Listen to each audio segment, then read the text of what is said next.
Olá, continuando o Encontro Carioca de Angiologia e Cirurgia Vascular, falar para vocês sobre situações de risco para o uso do laser transdérmico. Todo mundo pensa, olha o laser transdérmico como uma arma poderosa, e realmente, quando você tem esse resultado, você fica muito satisfeito e olha, poxa, que bacana, o laser transdérmico é uma ferramenta fantástica.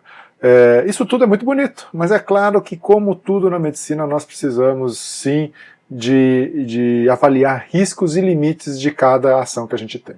Portanto, nós temos sim algumas situações que são de risco mais elevado para o uso do laser transdérmico, e a primeira delas é quando o paciente tem Fitzpatrick elevado.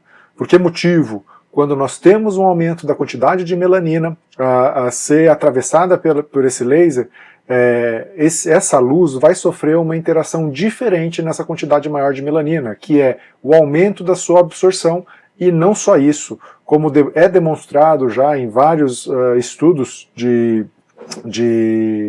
reação da luz dentro da pele com aumento de melanina, não só há um aumento de absorção, mas principalmente no comprimento de onda infravermelho há um aumento de dispersão, o que dificulta a penetração. Portanto, mesmo comprimento de onda infravermelho, ao incidirem em peles de Fitzpatrick mais alto, a sua penetração não é tão grande. Para contornar esta situação de absorção e diminuição de penetração, os ajustes de parâmetro para o Fitzpatrick elevado quando se usa laser transdérmico devem ser mandatoriamente o uso de um comprimento de onda infravermelho.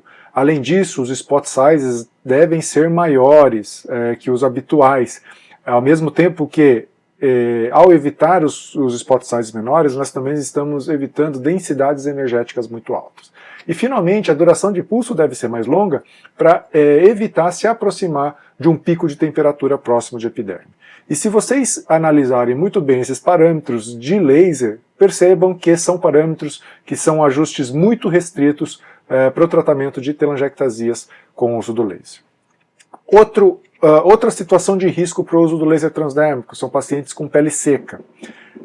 Percebam que mesmo pacientes que têm doença venosa crônica no CEAP-C1, eles apresentam uma alteração de pele.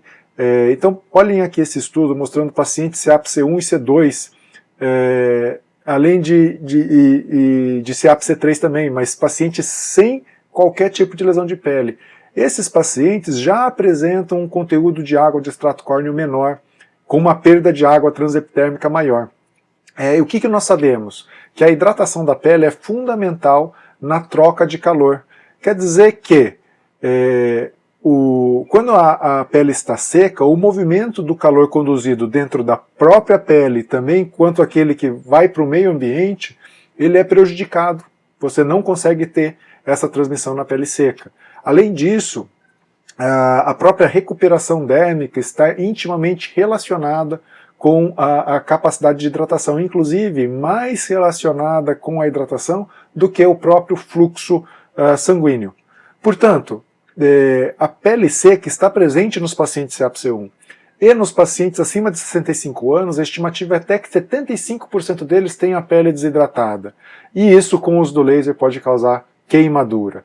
Portanto, toda vez que é identificado um paciente de pele mais seca, a sugestão é utilizar imediatamente ou imediatamente antes do uso do laser alguma hidratação, seja com cremes que não reajam com o laser, seja até com o uso de um gel condutor de ultrassom, que também pode fazer essa via, evitando essa propagação de calor na epiderme.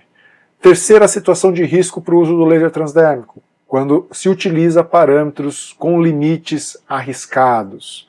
É claro que você pode pensar assim, eu uso um parâmetro fixo, eu não corro esse risco.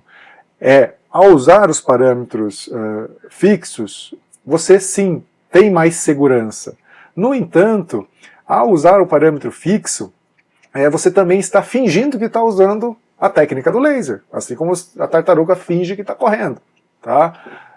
Porque o laser ele entrega para a gente diversos parâmetros, de diversos spot sizes diferentes, diversas durações de pulsos diferentes, e isso com certeza traduz numa interação e numa atuação diferente desse laser nas lesões.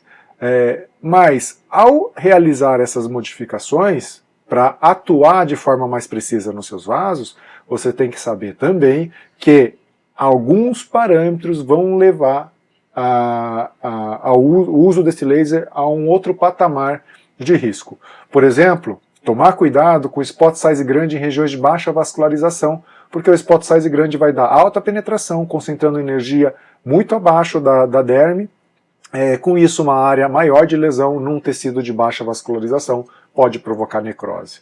Um outro parâmetro de risco é usar spot size grande em veias superficiais, porque se as veias são superficiais, em geral elas são mais finas e, consequentemente, nós realizamos uma duração de pulso mais curta. Com o uso de um spot size grande numa veia que é superficial, a quantidade de energia perdida é grande e com isso você precisa de mais energia, mais quantidade de energia absoluta. E isso também pode promover um maior risco de lesão. E finalmente, cuidado com o uso de luz visível em pele mais escura, porque a luz visível vai levar a uma maior absorção de melanina. Lembrar que os parâmetros de absorção com a luz visível são maiores, a coeficiente de absorção é maior, e com isso a necessidade energética passa a ser menor. Lembrando que também a luz visível, na luz visível, a hemoglobina para a melanina, a diferença de seletividade espectral não é tão grande, o que pode levar a complicações como essa que vocês viram aqui, que é uma queimadura de pele na tentativa de tratar telangiectasias de membro inferior. E finalmente, outra situação de risco para o uso do laser transdérmico é o tratamento de veias de face. A face é a parte mais percebida do corpo, mas também ela é mais exposta à radiação ultravioleta, por exemplo. Isso a torna mais propensa a lesões. Além disso, a pele da face ela é mais fina, tá certo? E é mais sensível também. Só para ilustrar aqui, a espessura usual da epiderme tem cerca de 0,1 milímetros. Estou falando da epiderme, só da camada mais superficial da pele. Já a epiderme ao redor dos olhos tem metade dessa espessura.